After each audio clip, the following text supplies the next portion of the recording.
This is the Garden Minute brought to you by Swedish Covenant Hospital.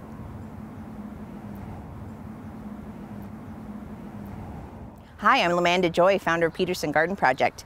Today we're here to talk about the garden workhorse dill. Get a lot of action out of your dill plants. At the start of the season, when the plants are fresh and young, you're going to get these nice leafy bits. These leaves are great with potatoes, they're great with eggs, they're great with a lot of stuff. They're used in a lot of different cuisines. They're nice and tender, they're easy to pick.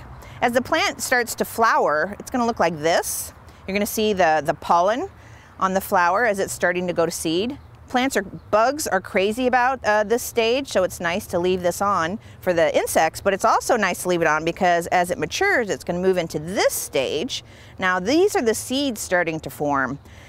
This sort of pre-seed state is what we use for pickles. So I'm going to show you how to harvest this in just a second, but this is the type of dill that you would use for pickles. And then as this continues to mature, it actually turns into the seeds. So as these brown up, you'll notice these.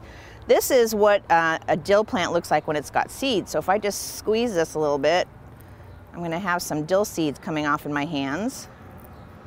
They just dry naturally. So that's the dill seeds. Now what's going to also happen with these dill seeds is they're going to go everywhere, and you're going to get lots of dill next year, so you won't have to harvest that or plant any next year. But anyway, you can take a seed head like this, you could snip it, put it in a paper bag, let it dry out, and the seeds will collect in the paper bag. So I'm going to show you how to snip a dill head like this. Let's start with this one that we could potentially use for pickling. So I'm going to get my little sharp snippers out.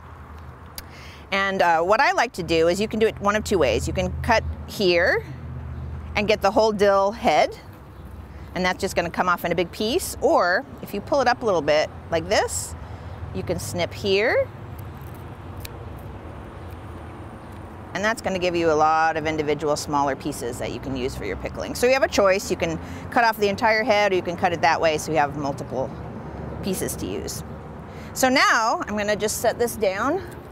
If I'm going to cut this guy, I don't want multiple pieces for him because I'm going to just put him in a paper bag and save some of these seeds. So I'm just going to go here and I'm just going to snip that off, take this home, put it upside down in a paper bag, let it dry a little bit, and then we'll have dill seeds for next year.